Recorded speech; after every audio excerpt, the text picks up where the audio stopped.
CM గారికి, చంద్రబాబు నాయుడు గారికి, అలాగే లోకేష్ గారికి హృదయపూర్వక ధన్యవాదాలు.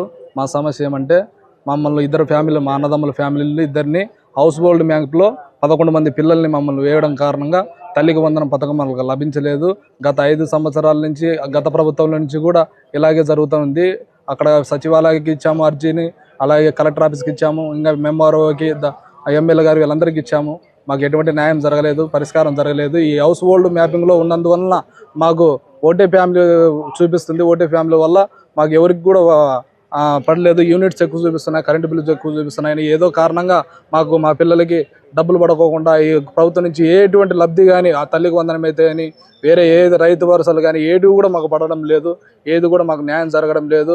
పిల్లలందరూ ఆందోళన చెందుతున్నారు. చిన్న చిన్న పిల్లలు అంత ఆందోళన చెందుతున్నారు. వేరే ఇతరులకు పడినాయి అనే ఉద్దేశంతో వాళ్ళు బాధపడుతున్నారు. వాళ్ళకు పడింది, వీళ్ళకి పడిందని కృంగిపోతున్నారు. మానసికంగా చాలా ఇబ్బంది పడుతున్నారు.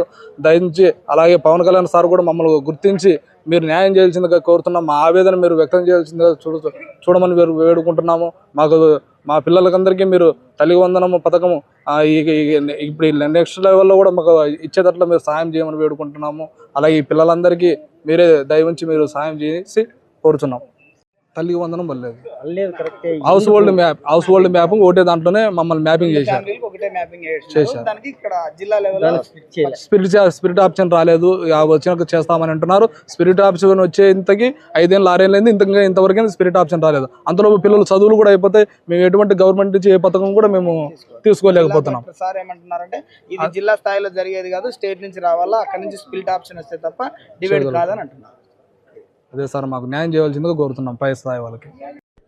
సార్ మాకు మొత్తం 11 మంది పిల్లలు అంతా మా అన్న ఫ్యామిలీకి వచ్చేసి ముగ్గురు పిల్లలు, నాకు వచ్చేసి 4 పిల్లలు, మొత్తం 7 మంది పిల్లలకి ఎటువంటి లబ్ధి జరగలేదు. మా ఫ్యామిలీలన్నీ కలిపి 11 మంది ఒకటే దాంట్లోనే హౌస్ హోల్డ్ మ్యాపింగ్ చేశారు. ఇదే ప్రాబ్లం. వాళ్ళు తీయడానికి అవకాశం లేదని ప్రతి ఒక్కరు ఇదే చెప్తున్నారు. ఇది ఇప్పుడు ఈ ప్రభుత్వంలోనూ జరిగింది, గత ప్రభుత్వంలోనూ ఇలాగే జరుగుతుంది. గత వాలంటీర్లు చేసిన పని ఇలాగా.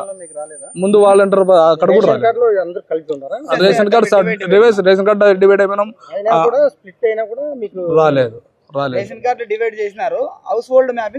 ఎవరు కుటుంబం వారిదే, ఎవరు వాళ్ళ రేషన్ కార్డు వాళ్ళ దగ్గర ఉన్నాయి, అయినప్పటికీ రాలేదు.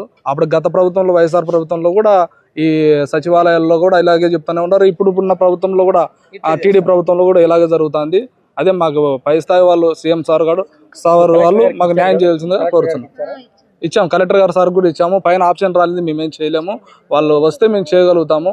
అది రాష్ట్ర స్థాయిలో ఉంది కాబట్టి అక్కడ కంప్లైంట్ ఇవ్వగలుగుతాము. మీకు ఏదో విధంగా చూస్తాంలే అన్నారు. అదే సార్, ప్రతిసారి ఇదే ఇలాగే చెప్తున్నారు. మన ఎమ్మెల్యే దగ్గర కానీ, లేకపోతే ఇక్కడ ఎంఆర్ఓ దగ్గర కానీ, విఆర్ఓ దగ్గర, దగ్గుబాటి ప్రసాద్ గారు అదే కలిసాం సార్. గతంలోనే ఒక 1 year కింద అలా కలిసాం. అదే ఇదే ఈ మధ్య కాలంలో కలిసలేదు. కలుస్తాం. అదే ఓకే.